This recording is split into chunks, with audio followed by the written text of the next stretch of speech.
ഇന്ന് ശിലാസ്ഥാപനം നിർവഹിച്ചപ്പോൾ കുറേ ആളുകൾ പരിഹസിച്ചവരുണ്ടായിരുന്നു.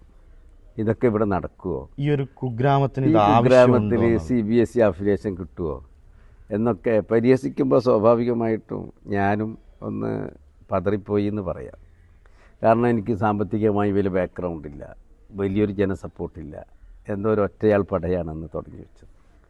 രാഷ്ട്രീയപരമായിട്ട് അന്ന് ഞാൻ യൂത്ത് ലീഗിൻ്റെ അന്നല്ല, അതിനു മുമ്പ് യൂത്ത് ലീഗിൻ്റെ മണ്ഡലം പ്രസിഡൻ്റൊക്കെ ആയിരുന്നു ഞാൻ.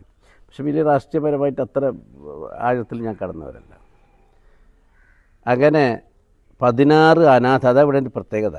എൻ്റെ മനക്കരുത്തും അള്ളാഹുവിൻ്റെ സഹായം, ഞാൻ ഇതിലൊക്കെ കാണുന്ന അള്ളാഹുവിൻ്റെ സഹായം. പ്രത്യേകിച്ച് ഞാനിത് തുടങ്ങാൻ കാരണം ബഹുമാനപ്പെട്ട താജുൽ ഖാജ മഈനുദ്ദീൻ അൽ ജിസ്തി അൽ അജ്മീരി ഖദ്ദസല്ലാഹു സിറഹുൽ അസീസ്, അജ്മീർ ഖാജ തങ്ങളുടെ അവിടുന്ന് ഒരു സ്വപ്നം കണ്ടിട്ടാണ് തുടങ്ങിയത്.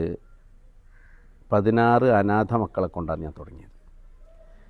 അന്ന് ബാപ്പയും ഉമ്മയും നഷ്ടപ്പെട്ട, അല്ലെങ്കിൽ ബാപ്പ നഷ്ടപ്പെട്ട കുട്ടികൾക്ക് നല്ല വിദ്യാഭ്യാസം കൊടുക്കണം, അതുപോലെ ഞങ്ങളെ മക്കൾക്കും കൊടുക്കണം.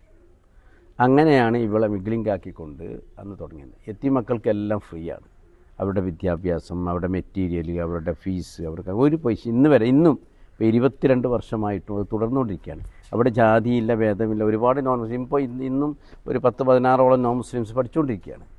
ഏതാണ്ട് ഈ കാലയളവിൽ അള്ളാഹുവിൻ്റെ വലിയ തൗഫീക്ക് കൊണ്ട് 4000 ചില്ലാനം അനാഥ മക്കളെ LKG മുതൽ 10ാം ക്ലാസ് വരെയും, ഇപ്പോൾ ഈ 4-5 വർഷമായിട്ട് 12ാം ക്ലാസ് വരെ, അന്ന് +2 ഇല്ല, പഠിപ്പിച്ച് വിടാൻ പറ്റി. അതാണ് ഞങ്ങൾക്ക് വലിയ ചാരിതാർത്ഥ്യമുണ്ട്.